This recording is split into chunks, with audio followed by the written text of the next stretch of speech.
لما المتهم بيقف قدام القاضي ويسمع كلمة الإعدام، طبيعي والمتوقع بتاعه هو الانهيار والدموع أو حتى الصراخ أو حتى إغماء. ده الفعل الإنساني التلقائي قدام لحظة النهاية. لكن لما المتهم يسمع الحكم ده ويبص للكاميرا ويبتسم ابتسامة خفيفة كده كأنه بيسمع خبر عادي، هنا الموضوع بيتحول من جريمة جنائية للغز نفسي مرعب. الابتسامة دي مش مشهد من فيلم سينمائي، دي كانت الابتسامة الحقيقية للبنت اللي شغلت الشارع العربي والمصري كله خلال الفترة الأخيرة، وهي آية هاني ماهر حسين عمارة بالإعدام شنقا.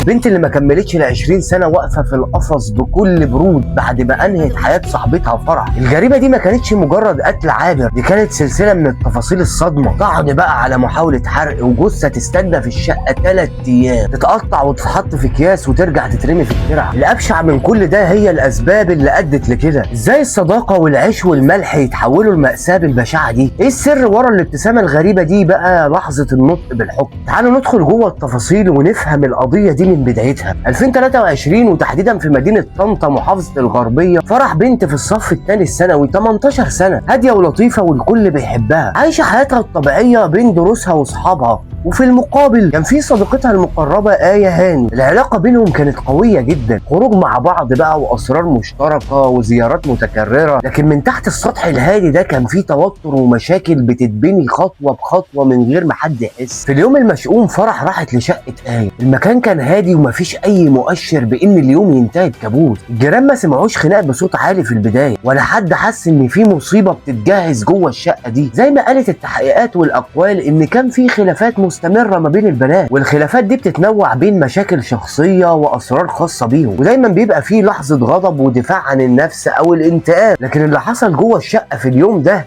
اتعدى اي معاتبه بين الاصحاب. النقاش بين آية وفرح احتدم بسرعه الشر، الخلاف وصل لطريق مسدود، وهنا تحول الغضب للشر مطلق. آية مسكت سكينه من جوه المطبخ، وفي لحظه طيش او اصرار سددت لفرح طعن قتله. فرح وقعت على الارض غرقانه في دمها. وهنا اي بني ادم طبيعي لما بيشوف صاحبه بيموت بيجيله ذهول، بيكلم الاسعاف، بيصرخ او بيهرب. لكن آية ما عملتش كده. بدل ما تطلب المساعده فكرت في حاجه واحده بس، ازاي تداري الجريمه. جابت بنزين ورمت على جثه صاحبتها وحاولت تولع فيها عشان تخفي الملامح وتتخلص من البصمات. جثه اتفحمت جزئيا، لكن النار ما كانتش كل حاجه والريحه بدات تظهر. لكن الامر الغريب والمرعب ان الجثه فضلت محطوطه جوه الشقه 3 ايام كامله، 72 ساعه، وآية عايشه طالعه وداخله جوه الشقه والجثه معاها في نفس المكان. تبلد مشاعر غير طبيعي، وكأن الجثه ملهاش قيمه زيها زي اي شيء في الشقه. بعد 3 ايام الريحه بدات تظهر وما عادش ينفع التكتم اكتر من كده. هنا آية استعانت بالشخص التاني في القضيه،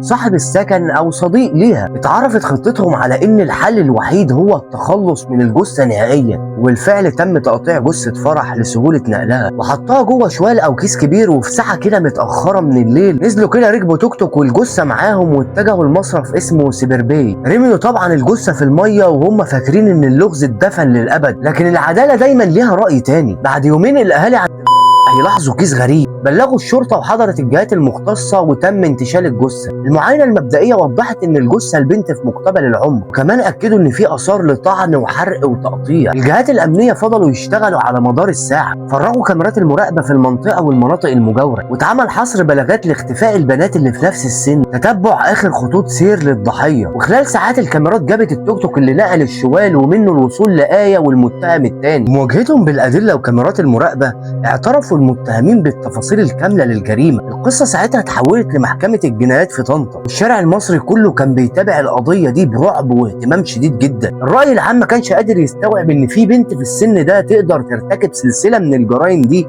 في حق صاحبتها. وفي لحظه النطق بالحكم القاضي قرر احاله اوراق المتهمه لفضيله المفتي. من هنا صدور حكم الاعدام شنقا للمتهمه آية، والحبس المشدد 2 سنين للمتهم الثاني. في اللحظه دي بالذات عدسات المصورين والصحفيين كانت متوجهه على قفص الاتهام، الكل مستني يشوف الدموع او لحظه الندم. لكن الكاميرا لقطت المشهد اللي هز الصحافه كلها. آية بتبص للكاميرا بملامح هاديه جدا وبتبتسم ابتسامه حقيقيه. الابتسامه دي اثارت جدل اطباء النفس والجمهور. هل هي ابتسامه سيكوباتيه كده كده او عدم القدره على التعبير عن المشاعر، ولا هي ابتسامه صدمه وتجمد نفسي؟ ساعات العقل البشري تحت الضغط العصبي المفرط بيدي رد فعل عكسي تماما كنوع من انواع الحيله الدفاعيه للهروب عن الواقع. مهما كان التحليل النفسي للابتسامه دي، الحقيقه انها سابت اثر مرعب في قلوب كل اللي شافوا الصوره. قصه فرح وآية مش مجرد خبر في الصفحه الاولى من جريده الحوادث، القصه دي مؤشر خطر بيكشف لنا تغيرات في السلوك الانساني، واللحظه اللي الانسان بيسمح فيها للغضب انه يسوقه بيكتشف بعدها ان الثمن كان حياته ومستقبله. ما تنساش بقى تشترك في القناه وتفعل زر الجرس عشان توصلك الحلقات اول باول. اشوفكم الفيديو الجاي، سلام عليكم.